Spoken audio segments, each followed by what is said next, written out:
Muy buenas tardes, queridas compañeras, compañeros, hermanas, hermanos, ñañaicuna, turaicuna, como decimos en el quechua del sur del Perú.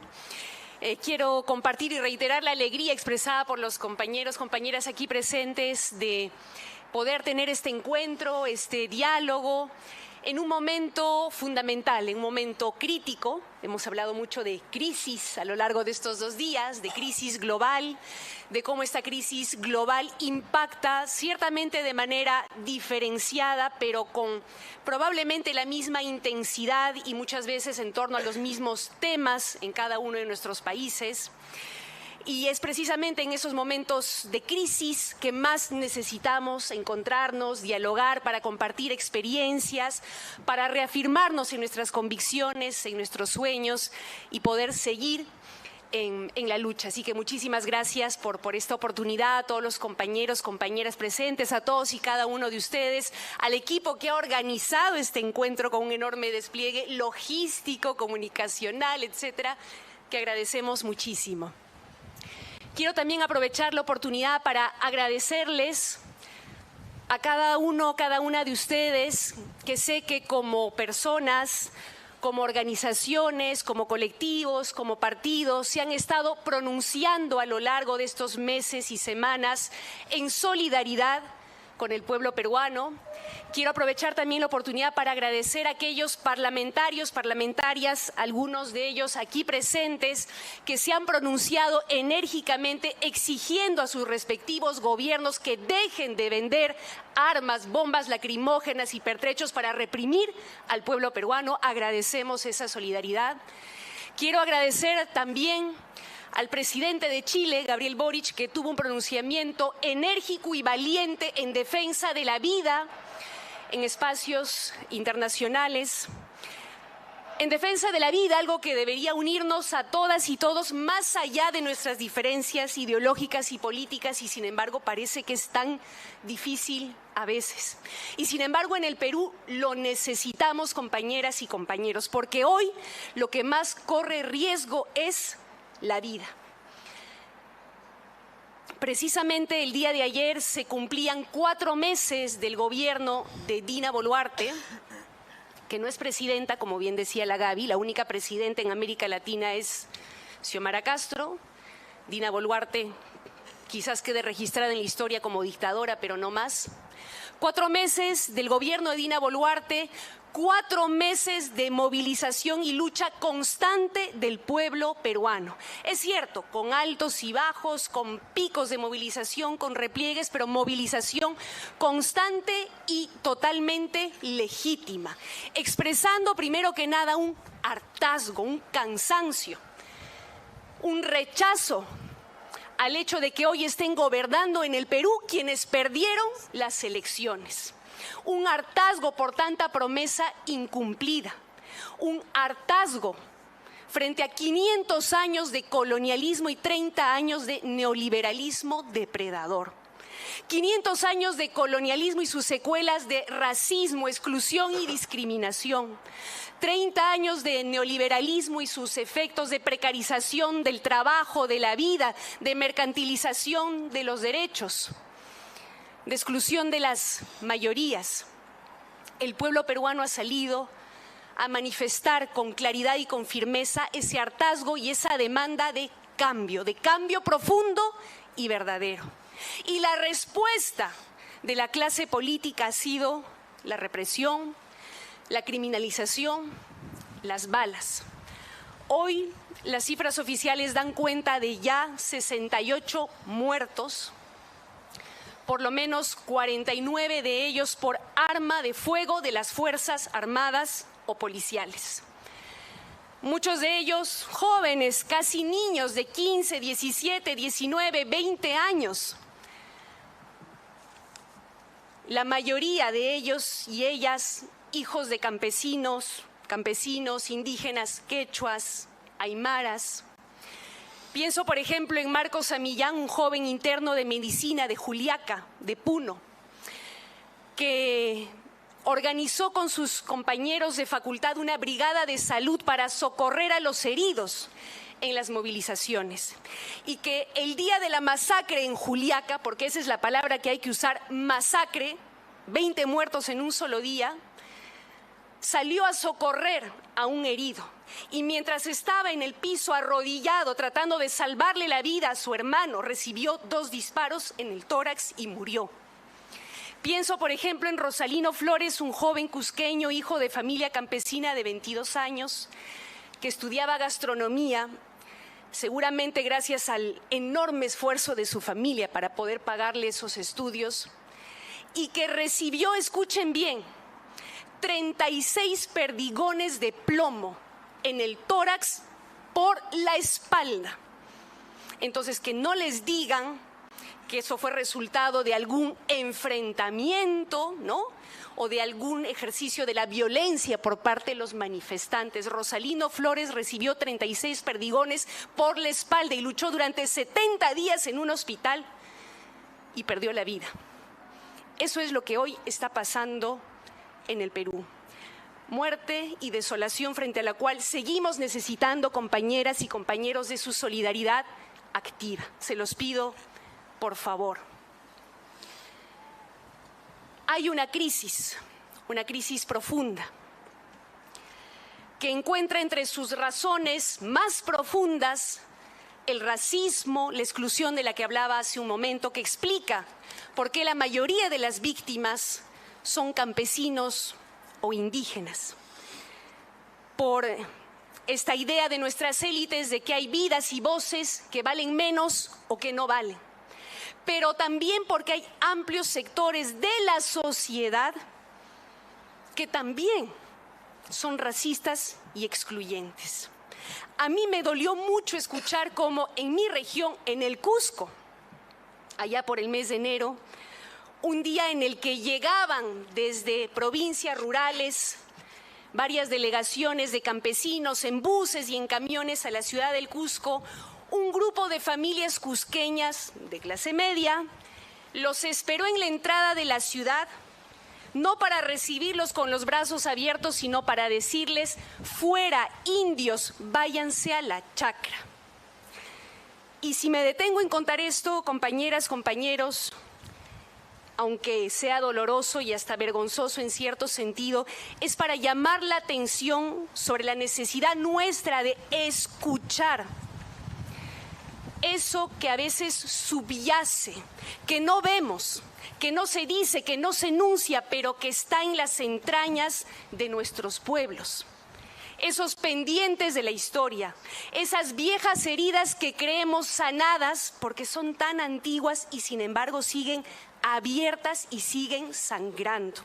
Y es un llamado también para nosotros a recordar, como nos dijo José Carlos Mariátegui, que nuestra lucha es siempre por el pan y por la belleza, que nuestros pueblos tienen demandas materiales muy concretas, por supuesto que sí, pero también tienen demandas de reconocimiento, tienen demandas subjetivas que tenemos que escuchar y atender, y no son solo de las clases medias, porque nos he escuchado decir muchas veces que esas demandas son de las clases medias que ya tienen sus problemas materiales resueltos. No, compañeras y compañeros, los pueblos que más sufren quieren pan, pero también quieren belleza.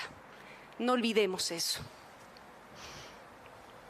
La crisis que está atravesando el Perú, no voy a abundar demasiado en ello por el escaso tiempo, pero es estructural, política, económica, climática, social, y por lo tanto lo sabe perfectamente el pueblo peruano. La salida de esa crisis tiene que ser también estructural. Por eso habrán escuchado que hoy lo que se demanda en las calles no es solamente que se largue Dina Boluarte, Dina asesina, que se largue el Congreso, que se adelanten las elecciones. El pueblo sabe que cambiar de figuras, elegir un nuevo gobierno, no necesariamente va a resolver los problemas de fondo. Por eso el pueblo hoy demanda un nuevo pacto social. Demanda que se expresa de distintas formas: nueva constitución, asamblea constituyente, referéndum constituyente, pero que expresa una demanda de cambio profunda. Y esa, hermanas, hermanos, para mí es ya una gran victoria de este movimiento, porque se podrán atrincherar Dina Boluarte en Palacio de Gobierno y los congresistas en el hemiciclo, pero gozan del absoluto repudio del pueblo peruano y, sobre todo, lo más importante, ha emergido y hoy es mayoritaria la demanda de un cambio constituyente en el Perú. Y esa es una victoria. Un proceso constituyente que no sé qué ruta institucional tendrá y probablemente sea difícil y engorrosa, como sé que está resultando aquí en Chile también. Pero más allá de esa ruta institucional, procedimental, que a veces nos encorseta y nos aprieta, para mí en el Perú el proceso constituyente ya empezó. Porque tenemos a un pueblo que solía estar callado y cabizbajo, que hoy ha levantado la cabeza, que hoy alza la voz y demanda protagonismo político. Y eso ya nadie lo detiene. El proceso constituyente en el Perú ya empezó. Decía que la crisis en el Perú es estructural, profunda, sistémica y de alguna manera sintetiza también, ¿no?, la crisis global que estamos viviendo. Y vuelvo a la idea de la crisis global, que es también múltiple, densa. Y insisto en ello no para asustarnos o desanimarnos, sino al contrario, porque creo, aunque suene un poquito cliché, que toda crisis es siempre una oportunidad de cambio. Y creo incluso que la posibilidad que se está abriendo hoy en el mundo es la de un cambio de época, de un cambio civilizatorio, cuyo sentido está ciertamente en disputa y dependerá de nuestra acción política, ¿no?, el resultado.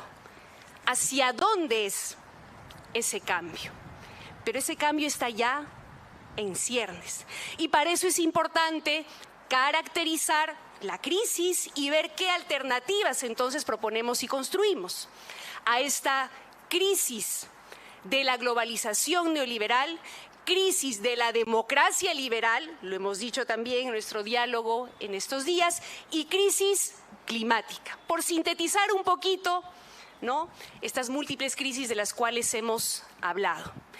Crisis de la globalización neoliberal, que si a alguien le quedaba dudas de que este estaba en curso, quedó confirmada con la pandemia y sus efectos devastadores, que no lo fueron solamente para nuestros pueblos, sino para el mundo entero, con alto costo en vidas humanas, en recrudecimiento de la pobreza y de la desigualdad.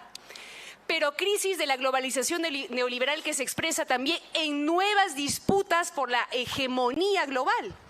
Nuevamente, Estados Unidos y China disputando hegemonía a nivel global, siendo América Latina un territorio en disputa, siendo nuestras riquezas bienes en disputa. Una guerra entre Rusia y la OTAN, que nos puede parecer lejana, pero que también nos afecta. Los precios de los combustibles y los fertilizantes en el Perú se han disparado. Organismos multilaterales rebasados o sesgados que no son capaces de canalizar una salida democrática e institucional a esos conflictos. Crisis, pero también oportunidad para que América Latina tenga una voz más firme y decidida en ese contexto, a condición, por supuesto, de que, como ya se ha dicho aquí, nuestras voces ya no sean pequeñas y aisladas, sino estén juntas. Un coro de voces unificado, firme y valiente, con toda la legitimidad del caso, porque de un lado, América Latina ha sido, por ejemplo, uno de los territorios más afectados por la pandemia, lo recordaba alguien también en nuestro evento en estos días, a pesar de que concentramos solo el 8% de la población global, pusimos el 25% de los muertos. Sufrimos doblemente la recesión económica. Pero no solo por eso, también porque América Latina es uno de los pocos territorios sin guerra. Y hoy ya no es el caso de la mayoría de los continentes y porque también tenemos coincidentemente varios gobiernos progresistas que no sé si configurarán una segunda ola progresista. Esa discusión se la dejo a Álvaro García Linera, pero ciertamente hay una coincidencia de gobiernos progresistas que defienden las democracias, que defienden la lucha por más justicia social y que han puesto también en el centro el debate en torno a la justicia climática. Es una oportunidad histórica, entonces, de integración para poder tener una voz más fuerte y determinante en el contexto global. Crisis de la democracia liberal y emergencia de una ultraderecha más envalentonada y más agresiva. Y quiero reiterar ese orden, porque la democracia liberal está en crisis ciertamente por el asedio de esas ultraderechas, ¿no es cierto?, golpistas, violentas, agresivas, lo sabemos en Bolivia, lo sabemos en Brasil, lo sabemos en Perú, pero también, compañeras y compañeros, por sus propios límites. Porque esta democracia liberal no ha sido capaz de responder, ya lo decía Gaby, a las demandas más concretas de nuestros pueblos. Y hay una desafección y una distancia enorme de nuestra gente hacia esas instituciones, hacia esa institucionalidad democrática. A veces defendemos con tanto ahínco, de alguna manera, no sé si por inercia o por temor a que si se debilita esa institucionalidad democrática, la ultraderecha ganará terreno. Temor que es legítimo y que también comparto. Y sin embargo, me atrevo a decir que si queremos frenar el avance de la ultraderecha, no lo vamos a lograr defendiendo una institucionalidad caduca y apareciendo como si estuviésemos defendiendo el statu quo y regalándole a la ultraderecha el poder conectar con el hartazgo y la demanda de cambio de la gente. No le regalemos a la ultraderecha el hartazgo, la demanda de cambio de la gente. No le regalemos la rebeldía y la crítica al sistema, compañeras y compañeros. Esa es nuestra tarea. Nos toca entonces ser audaces en plantear cambios profundos. No tengo una idea muy clara de cuáles son esos cambios profundos ahora en este nuevo contexto. Hemos hablado a lo largo de estos 2 días de la necesidad de profundas reformas tributarias, de sistema de cuidados, ¿no?, de un cambio de modelo de desarrollo que ponga en el centro la vida y que cuide el planeta. En fin, quizás en torno a esos temas podamos ir configurando de manera más precisa a través de este tipo de diálogos cuáles son esos cambios que necesitan nuestros pueblos ahora en este nuevo contexto para que se puedan reencantar con una democracia que les resuelva sus problemas. Pero cambios también en la propia institucionalidad, cambios profundos o en todo caso atrevernos a pensar otra institucionalidad democrática, más participativa, más transparente, con más protagonismo social. Y quiero ir a la idea de no pensar solamente en la institucionalidad estatal, sino también la de los movimientos sociales, ¿no es cierto? Porque sin ellos, lo hemos repetido a lo largo de estos días, no hay proceso de cambio posible. Ver entonces cómo podemos fortalecer, impulsar el protagonismo, la articulación de nuestros movimientos sociales, reivindicando, y creo que esa es una clave de nuestra generación, todas las luchas. Todas las identidades, las luchas de las mujeres, de los pueblos indígenas, de la población LGTBI, de las migrantes, todas las luchas, porque no hay unas más importantes que otras, no hay algunas que se puedan postergar o puedan esperar. Y por eso me alegro de haber sido parte de la fundación de la Internacional Feminista. Hace unos días en México estuvimos con Gaby, con Majo, con algunas otras compañeras aquí presentes, con Irací, con Carol Cariola, y dijimos, para que las cosas queden muy claras, que nosotras en la Internacional Feminista no pretendemos luchar para que algunas pocas mujeres privilegiadas ingresen al sistema. Lo que nosotras queremos es cambiar el sistema para que todas las mujeres gocen de todos los derechos. Cambiar este sistema patriarcal, capitalista y colonial por uno que ponga en el centro el cuidado de la vida y el cuidado del planeta. Ese es el feminismo que nosotras estamos reivindicando. Y lo digo, compañeras y compañeros, porque si hay un riesgo y una tendencia también entre nosotros, lo digo autocríticamente, ¿no es cierto?, a atrincherarnos en nuestras identidades. Nosotros reafirmamos nuestras diversas identidades, pero no para atrincherarnos en ellas y alejarnos de los otros, sino para encontrarnos, dialogar y entrelazar nuestras luchas. Lo último, crisis climática, decía. Y hoy discutíamos, y a mí me dejó pensando mucho, cómo hacíamos para evitar que este tema ambiental y de la crisis climática, ¿no?, quede como el tema de moda, ¿no?, el tema light, ¿no? Y sí, hay una tendencia y un riesgo de despolitización de la agenda ambiental, ¿no? Y varios compañeros decían, si algo interesante estoy diciendo ahora es lo que he recogido de la discusión colectiva, por si acaso, es que la lucha contra la crisis climática no es una moda, es un tema de supervivencia, de soberanía y de posibilidad de otro modelo de desarrollo, de otro modelo productivo. Soberanía porque hoy estamos viviendo, lo dijo alguna compañera también hoy en la mañana, una suerte de neocolonialismo extractivista. En el Perú tenemos territorios antes de esta última crisis política que han estado durante años en estado de excepción y militarizados. ¿Por qué? Porque había minerales que grandes transnacionales venían a explotar, depredando, contaminando y vulnerando derechos humanos. Para ellos es un tema central, no es una moda el tema climático, el tema de los recursos naturales, del cuidado de la naturaleza, del agua, de los bosques.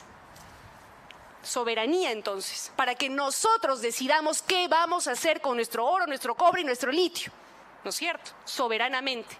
Supervivencia también, porque hoy en el Perú, en la costa norte, miles de familias se están quedando sin casa, sin trabajo, sufriendo dengue y otras enfermedades por lluvias que vienen luego de largos meses de sequías, que es un escenario que ya no es nuevo, sino que es cada vez más recurrente. Entonces, no es una moda, es un tema que está afectando y principalmente a los más precarizados, a los más desfavorecidos. Pero además, y voy cerrando con esta idea, cuando hablamos de cuidado del medio ambiente, cuidado de la naturaleza, de la Pachamama, no es necesariamente como nos pretenden etiquetar algunos en una lógica exclusivamente conservacionista, ¿no? Como si se opusiera el cuidado del medio ambiente a la posibilidad de un desarrollo sostenible, ¿no es cierto? Cuando todo lo contrario, podemos aprovechar nuestra enorme agrobiodiversidad latinoamericana y darle un sentido productivo que genere empleo, empleo digno, empleo sostenible. Asumamos entonces ese desafío y asumámoslo colectivamente, regionalmente, porque no puede ser, compañeras y compañeros, que en América Latina, territorio agrobiodiverso, haya familias que se mueran de hambre. No puede ser. Como no puede ser que en la pandemia hayamos estado compitiendo, quitoneándonos, como decíamos en el Perú, mascarillas y vacunas. No puede ser. En lugar de haber cooperado colectivamente para producir nuestras propias vacunas, nuestras propias mascarillas y demás. Llamo entonces a que construyamos soberanía científica, tecnológica, a escala regional. En fin, pinceladas de algunos desafíos sobre los cuales hemos ido conversando, frente a los cuales no tenemos todas las respuestas listas, pero que estamos dispuestos a asumir. Y eso creo que es la conclusión de este evento, de este diálogo, de este encuentro. Estamos aquí para recoger los aprendizajes, las lecciones del pasado, para asumir los desafíos del futuro con valentía, con audacia, con imaginación, con creatividad. Y reiteramos ante ustedes, entre nosotros, mirándonos a los ojos, este compromiso desde aquí, desde Huelén, desde la terraza Caupolicán, de construir juntas y juntos todos nosotros aquí presentes, construir futuro. Así que vamos por el futuro. Muchas gracias.